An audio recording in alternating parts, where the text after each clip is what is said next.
ఇందాక ఏమైంది? ఇందాక మంచి మాట చెప్తేనా అలా ఒక నిమిషం ఇందాక రఘురామకృష్ణరాజు గారిని కలిసేసి ఇటు గచ్చిబౌలి నుంచి వస్తూ ఉండ కారులో, త్రిపుల్ గారిని కలిసి గచ్చిబౌలి నుంచి వస్తూ ఉండ కారు ఇటు తిరిగింది, కట్ చేస్తే ఇంకో కారు ఆడేది నా వెనక. కొంచెం ఇటు ఐటికి సిటీ ఇటు తిరగగానే ఇంకో కారు ఆడేది నా వెనక. మనం వచ్చింది ఒక కారులో కదా, ఇంకొక కారు ఎక్కడి నుంచి వచ్చిందని చూసా. మళ్ళీ ఇంకొక కారు వచ్చింది. వీళ్ళెవరో మీకు తెలుసు అనుకుంటా, నా డైహార్డ్ ఫ్యాన్స్. మొత్తం అక్కడి నుంచి ఇక్కడ వరకు ఆ కారు ఈ కారు మొత్తం కలిపి నాకు ఫ్యాన్స్ కాదండి, డైహార్డ్ ఫ్యాన్స్ ఉంటారు నాకు. నేను ఎట్టబోతుంటే అట్ట వస్తుంటారు. సరే ఇదేందబ్బా ఇది ఈ విధంగా తిరుగుతున్నారు నా వెనక. సరే ఇప్పుడు నేను ఎట్ట కాపాడుకోవాలి, నేను ఎట్ట సెక్యూర్ చేసుకొని భయంతో వస్తూ ఉన్నా. కట్ చేస్తే లొకేషన్ చూస్తూ వస్తున్నాను, టక్కన వాళ్ళు అలా వస్తూ ఉన్నారు. కట్ చేస్తే చిరంజీవి గారు కటౌట్ కనబడింది అంతే.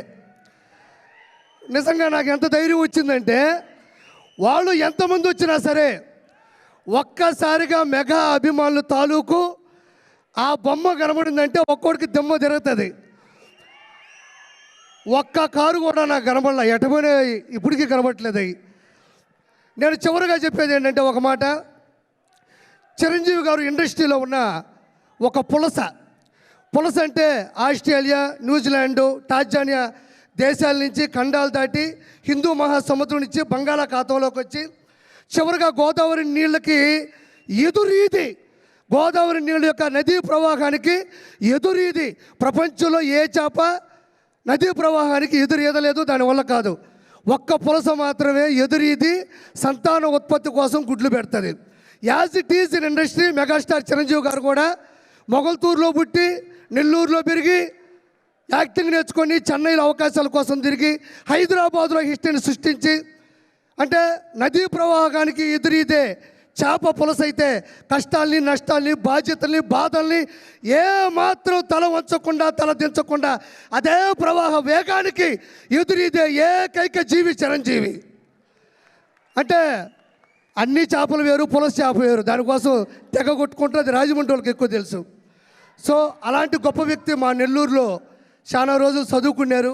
పవన్ కళ్యాణ్ గారు సెంట్ జోసెఫ్ స్కూల్లో చదువుకున్నారు, వాళ్ళ సిస్టర్స్ మా దగ్గర చదువుకున్నారు, విఆర్ లా కాలేజీలో కూడా చదువుకున్నారు.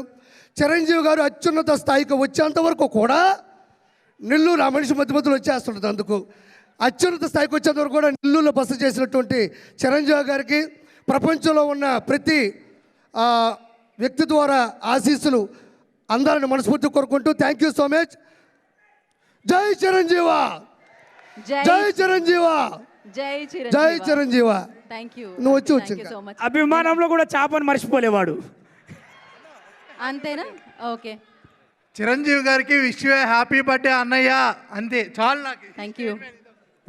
జై చిరంజీవా, జై మెగాస్టార్, జై పవర్ స్టార్, జై mega power star. And happy birthday అన్నయ్య. మనకు జన్మనిస్తేనే తల్లిదండ్రులు అవుతారు, కానీ ఎటువంటి రక్త సంబంధం లేకుండా తెలుగు రాష్ట్ర ప్రజలందరికీ అన్నయ్య అయిన ఒకే వ్యక్తి మన మెగాస్టార్. ఆయన ఇలాంటి బర్త్డేలు మరెన్నో జరుపుకోవాలి, మనలాంటి వాళ్ళందరికీ ఇంకా ఆదర్శంగా ఉండాలని మనస్ఫూర్తి కోరుకుంటూ వన్స్ అగైన్ హ్యాపీ బర్త్డే అన్నయ్య. Thank you so much. Thank you. Okay, అందరికీ నమస్కారం, మెగా ఫ్యాన్స్ అందరికీ కూడా నమస్కారం. అలాగే ఇక్కడ వచ్చిన డైరెక్టర్ బాబీ సార్కి, వీరశంకర్ సార్కి, మా పృథ్వీ సార్కి, పొన్నమలమ్మ సార్కి అండ్ మా సాగర్ అన్నకి అందరికీ కూడా నమస్కారం. లిరీష గారికి ఈరోజు మా స్వామినాయుడు సార్ ఇక్కడ మమ్మల్ని మా జబర్దస్త్ గ్రూప్ని పిలిపించి ప్రతి సంవత్సరం అన్నయ్యకు ఇలాగే విషెస్ తెలపడం మాకు చాలా సంతోషంగా ఉంది. మీ అందరి సమక్షంలో మెగాస్టార్ అన్నయ్యకి wish happy birthday, God bless you అన్నయ్య. అలాగే పవర్ స్టార్ గారికి జిందాబాద్, అలాగే రామ్ చరణ్ గారికి కూడా జిందాబాద్. అండ్ మేము ఈరోజు మా జబర్దస్త్ టీం ఇక్కడ ఉన్నామంటే కేవలం మా నాగబాబు సార్ వల్లనే. నాగబాబు సార్ వల్ల మా పేర్లు తీసుకున్నందుకు మేమందరం ఈరోజు ఒక్కొక్క పేరుతో బయటకు వచ్చాము. Thank you Nagababu sir, thank you mega family, god bless you, always love you sir. Thank you అన్న. Thank you. తేజ, అగో తేజ అంటున్నారు, టేస్టీగా ఉంటుందేమో స్పీచ్ కూడా ఇప్పుడు. హాయ్ అండి, బాగున్నారా? ఏమండి రీసెంట్గా చిరంజీవి గారితో వేస్తా తమ్ముడు, వేస్తా. రీసెంట్గా చిరంజీవి గారిని ఒక 3 months బ్యాక్ ఒక ఈవెంట్లో కలిశాను. ఆ యొక్క అనుభవాన్ని మీతో చెప్పుకుంటా, జస్ట్ 30 seconds. సావిత్రి గారి బుక్ లాంచ్ జరుగుతున్నప్పుడు నేను మా అమ్మగారు ఆ ఈవెంట్కి వెళ్ళాము. ఫంక్షన్ అయిపోయింది, చిరంజీవి గారిని తీసుకెళ్ళిపోతున్నారు బౌన్సర్స్. చాలామంది జనాలు సార్ కోసం వచ్చారు. ఆ టైంలో వెళ్తుంటే నేను వెనక నుంచి సార్ బాగున్నారా అన్నాను. ఒకసారి చూసి ఆ జనంలో ఆగి ఆ తేజ ఏంటి బాగున్నావా అని సార్ పలకరించారు నన్ను. Sir thank you so much sir, ఎందుకు ఇక్కడ వచ్చామంటే సార్ మా అమ్మగారు వచ్చారు మీతో ఒక ఫోటో కావాలంటే ఆ జనాలందరూ నాపేసి ఒక్క నిమిషం ఆగండి అమ్మగారు ఎక్కడున్నారని చెప్పి పిలిచి మా అమ్మగారు అక్కడ ఫోటో ఇచ్చి మా అమ్మగారితో మాట్లాడి సరే వెళ్తున్నాను తేజ జాగ్రత్త అని చెప్పి వెళ్ళిపోయారు. హీఈస్ రియల్లీ మెగాస్టార్ అండి, సీరియస్లీ. అంతమంది జనంలో నన్ను గుర్తుపట్టి ఆగి మాట్లాడారు. మా అమ్మగారు కూడా అక్కడే ఉన్నారు. అది మాకు చాలా అంటే చాలా పెద్ద మెమరీ.